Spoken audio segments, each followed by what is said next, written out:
नमस्कार साथियों, आज की क्लास में SSC, GD, CGL, CHL, railway, NTPC सभी एग्जाम के इम्पोर्टेंट क्वेश्चंस लेकर आया हूँ। इस वीडियो से आपके 100% क्वेश्चन छपेंगे जो परीक्षाओं में बार बार पूछे जाते हैं। तो आइए दोस्तों स्टार्ट करते हैं आज की क्लास। तो पहला सवाल आपकी स्क्रीन पर है, कह रहे कि भारत के संविधान को ये कब लागू किया गया। तो बच्चा जानते हैं साथियों, 26 जनवरी 1950 को संविधान को लागू किया गया। अगला सवाल देखिए, कह रहे कि भारतीय संविधान में कितने अनुच्छेद हैं। तो अगर बात करते हैं साथियों 395, तो ये आपका बिल्कुल करेक्ट आंसर हो जाता है। बहुत तेजी के साथ साथियों आपको जवाब देते जाना है। अगला सवाल देखिए, भारतीय संविधान का संविधान निर्मात्री सभा द्वारा कब अनुमोदन किया गया। तो साथियों कब किया गया, मैं कहूंगा 26 नवंबर 1949 को किया गया, यानी कि जिनका भी आंसर ऑप्शन नंबर बी के साथ है बिल्कुल करेक्ट है। अगला सवाल देखिए, भारत का संविधान किसके द्वारा लिखा गया था। तो साथियों ये तो संविधान सभा के द्वारा लिखा गया था। क्या संविधान सभा के द्वारा भारत के संविधान को एक तरीके से लिखा गया था। अगला सवाल देखिए, भारत में राष्ट्रपति की अधिकतम अवधि कितनी होती है। तो मैं कहूंगा राष्ट्रपति जी 5 वर्ष के लिए आते हैं। राइट आंसर जिन्होंने भी यहाँ पर ऑप्शन नंबर ए चुना है बिल्कुल करेक्ट है।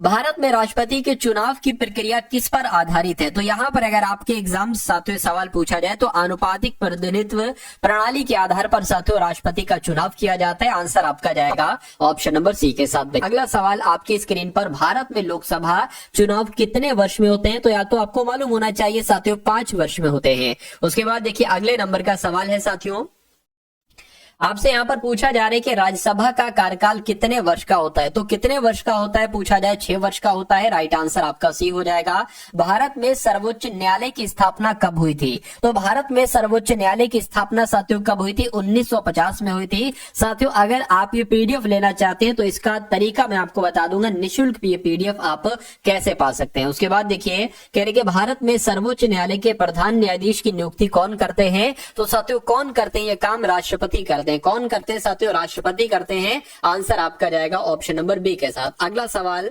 आपकी स्क्रीन पर कह रहे भारत में राज्यपाल का कार्यकाल कितने वर्ष का होता है। तो कितने वर्ष का होता है साथियों, 5 वर्ष का होता है। राइट आंसर आपका ए हो जाता है। अगला सवाल देखिए कह रहे भारत में संसद की 2 शाखाएं हैं। तो भारत में जो संसद की 2 शाखाएं हैं, मैं कहूंगा एक लोकसभा है और दूसरी राज्यसभा है। तो ऐसा कहां पर लिखा हुआ है, ऐसा आपका ऑप्शन नंबर सी पर लिखा हुआ है। साथियों आप मुझसे पहले आंसर देने की कोशिश करिए, यानी कि अगर आपका आंसर मेरे आंसर से पहले आता है तो यह माना जाएगा कि तैयारी आपकी तगड़ी है और आप एक लंबी रेस के घोड़े हो, यानी कि सिलेक्शन के आप बहुत नजदीक हो।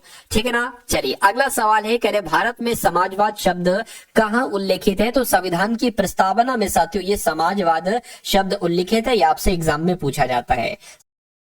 भारतीय संविधान में नागरिकों के मौलिक अधिकार किस भाग में है साथियों। तो आप कहेंगे भाग 3 में। कौन से भाग में मौलिक अधिकार, तो आप लोग ध्यान रखेंगे भाग 3 में है।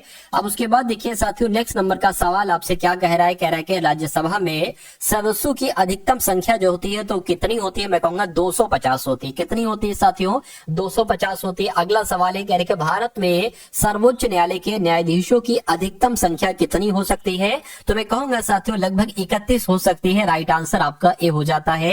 अगला देखिए कह रहे कि भारत में राष्ट्रपति का चुनाव किस प्रणाली के तहत होता है। तो जो राष्ट्रपति का चुनाव होता है मैं कहूंगा ये अप्रत्यक्ष चुनाव प्रणाली के द्वारा होता है। ये सवाल बहुत टॉप लेवल का है और आपके एग्जाम में इस बार पूछा जाएगा।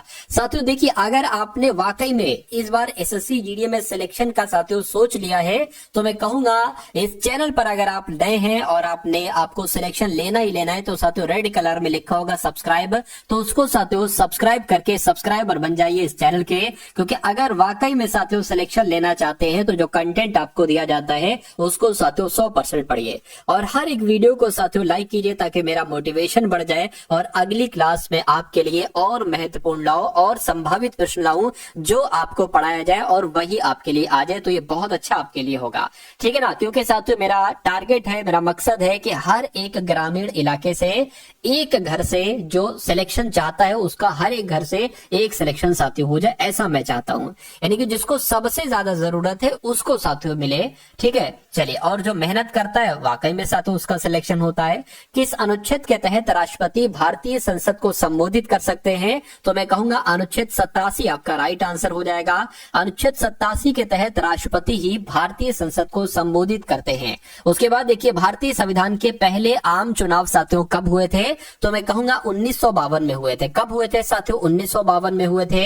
अगला सवाल देखिए, भारतीय संविधान का कौन सा भाग डीपीएसपी यानी कि directive principles of state policy यानी कि राज्य के नीति निर्देशक सिद्धांत के बारे में बात चल रही है कि राज्य के नीति निर्देशक सिद्धांत किस भाग में है? तो मैं कहूंगा भाग 4 में। कौन से भाग में साथियों? भाग 4 में। आंसर आपका बी के साथ जाएगा। अगला सवाल देखिए, भारतीय संविधान में समानता के अधिकार का उल्लंघन करने वाला कानून क्या कहलाया जाता है? तो मैं कहूंगा असंवैधानिक कानून कहलाया जाता है। राइट आंसर आपका अगर है ऑप्शन नंबर बी के साथ, तो बिल्कुल करेक्ट है। अगला देखिए, भारत में कितने राज्यों के मुख्यमंत्री होते हैं? तो अगर ऐसा आपसे सवाल पूछा जाए तो 28 आपको बतला देना है, क्योंकि वर्तमान समय में 28 राज्य हैं। अगला देखिए, भारत का पहला प्रधानमंत्री कौन थे? आपको मालूम होना चाहिए, सभी को पता है, पंडित जवाहरलाल नेहरू।